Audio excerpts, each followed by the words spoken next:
Good evening, everyone. I was asked to introduce the players in the theme tonight. My name is John Carfora, and I'm the Associate Provost for Research Advancement and Compliance here at Loyola Marymount University. And I'll be brief. Let's talk a little bit about how this got here. This being the artwork, the exhibit, okay? I was in my office and Stephanie came by and said, there's this artist you have to see. Our ideas of having interdisciplinary triggers would be art in one fashion, and this is the guy who can do it. We're going to drive somewhere in California. Remember, I moved here 4 years ago from the East Coast. Had no idea where I was going. I got in a van, and I think it's a Cub Scout van or something. And I buckled in, and you know, we drove, and we went to see the exhibit. And as soon as I saw the exhibit, I was in love with it. Am I all right? Yeah. Okay. Okay. As soon as I saw the exhibit, I was in love with it. And when I met Jean-Francois, I wasn't in love with him, but I was certainly in love with his work. It triggered a lot of emotion, and being a frustrated artist myself, I'm an economist. It made a lot of sense. So Stephanie is the reason why that this art show is here. And on behalf of Loyola Marymount University, we want to welcome you all. We want to welcome the exhibit. We want to use it as a way to stimulate discussion around interdisciplinarity. And I think you're going to have a good time. And now Stephanie will come here. That's Jean-Francois. This is Stephanie. And she is going to, she'll do all that. Have a good time. Thanks for coming. Thank you, John. I appreciate that. It has been a long journey to bring this exhibit here. When I first saw it at Cuesta College, I said, oh my gosh, this is it. This is mechanical, and it's, you know, multimedia, and it's hypertext, and it's all this rolled together, and what a great forum for talking about interdisciplinary studies. It'll get everyone excited. That was my thought for it. So before we begin, I would like to thank some people who really made this possible, because I've been trying to do this for, what, a year and a half or 2 years. And we finally made it happen. I would like to thank John Carfora, who spoke, the Associate Provost for Research Advancement and Compliance. He's always been a big supporter of this effort. And I'd like to thank Eric Strauss in the back. He's the director for the Center of Urban Resilience, which is a new, very interdisciplinary program on campus. And Dean Brian Alexander from College of Communication and Fine Arts is also a supporter. And then the College of, what is my college? Frank R. Seaver College of Science and Engineering was also supported it in my department. And then School of Education, Dean Shane Martin was a supporter. And the Hannon Library has always been an ardent supporter. Both Chris Brancolini was very enthusiastic about this, and Jamie Haslett has been totally amazing in bringing all of this together. So I really want to thank, especially Jamie, for making this happen. She deserves a big round of applause. Oh, she's in the back, sitting very quietly. Okay. So I've known Colin actually since, I think he said 1977 you started working for my brother. My brother working for on an electronic music magazine called Synapse. And I remember they were living in this, at least working in a house that was all black inside. It was very strange. But they were doing very creative things. And I've known Jean-Francois since forever. Yeah, for a long time. So I've always been fans of what they're doing. So I'd like to introduce the two of them, and then I'll turn the floor over to Colin, who will take it from there. So Colin Gardner is a professor of integrative studies and critical theory at the University of California, Santa Barbara. He works at the intersection of film philosophy, interdisciplinary media theory, and Deleuze studies.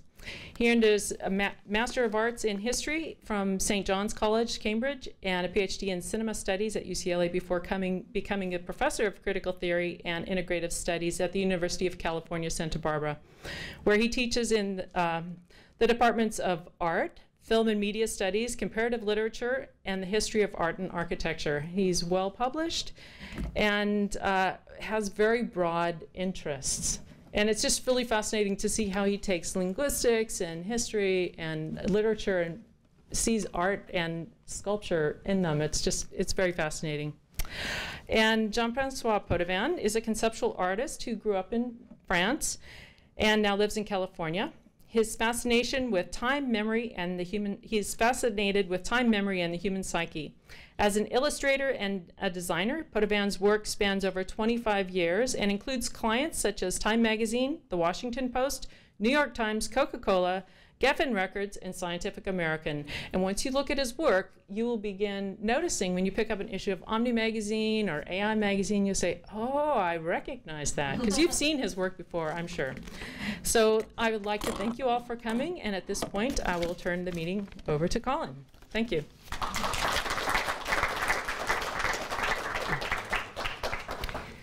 Thanks, Stephanie. Welcome, everybody. It's a real pleasure for me to be here. I'd like to dedicate tonight's talk to Stephanie's dear brother, Chris, who was really responsible for us meeting and also me meeting Jean-Francois, who I used to see at Synapse magazine when he'd come by with his illustrations. He designed a great poster for the magazine that was a huge success.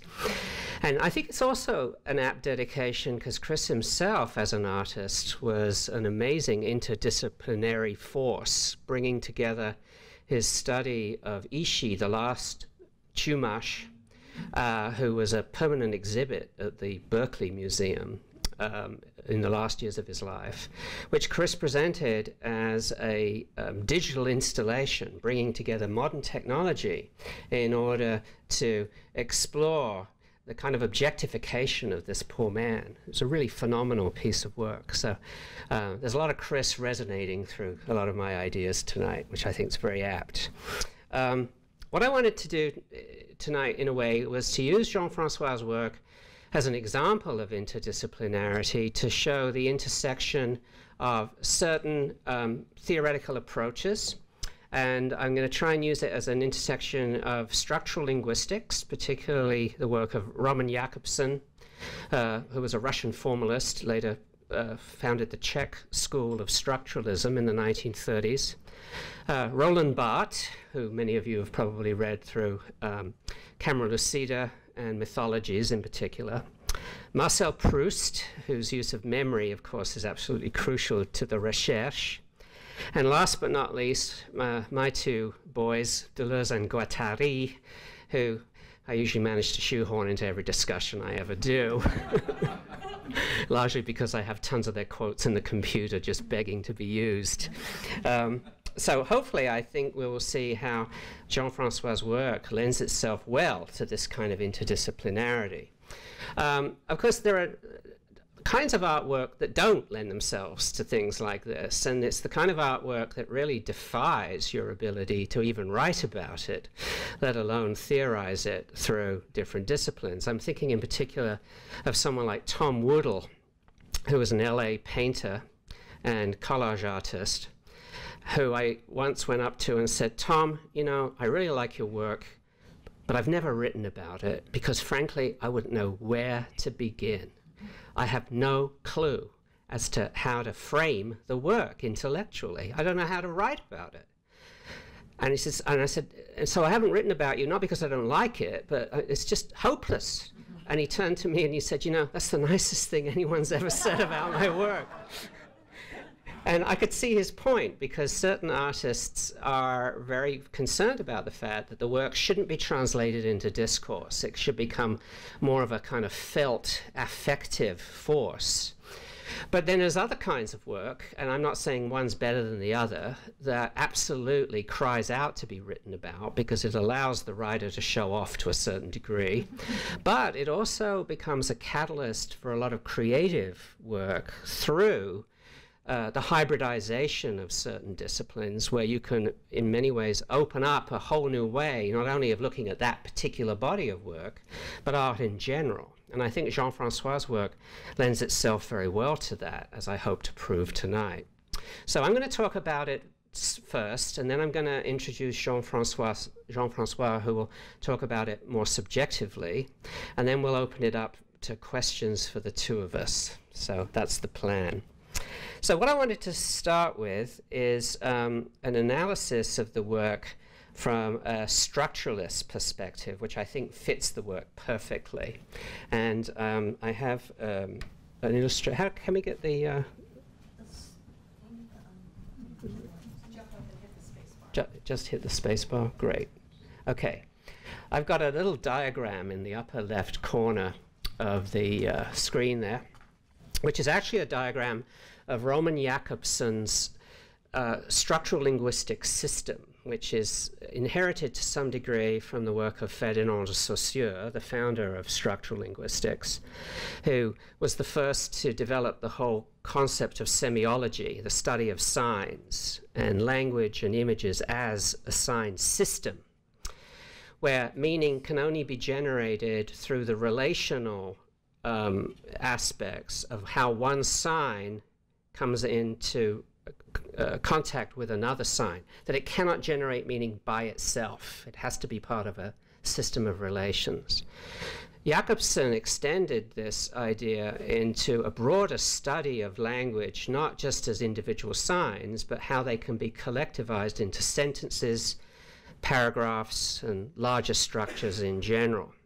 And he's known mostly for this diagram of the vertical and horizontal axes and their intersection. And the vertical axis is the axis of selection. And you can see already, really, how it's going to apply to Jean-Francois stochasticons, because each belt, by turning the handle, gives you a new selection of an image to look at, in much the same way that the vertical axis of Jakobson's system does in language. This is the axis of metaphor and the axis of paradigm. So if we were to take a simple sentence, like the cat sat on the mat, in terms then of a structure, the structure would remain the same if we replaced cat with dog, sat with ran, and mat with street. Nothing really changes, except we've changed it through the axis of selection. Dog has replaced cat, the verb has changed.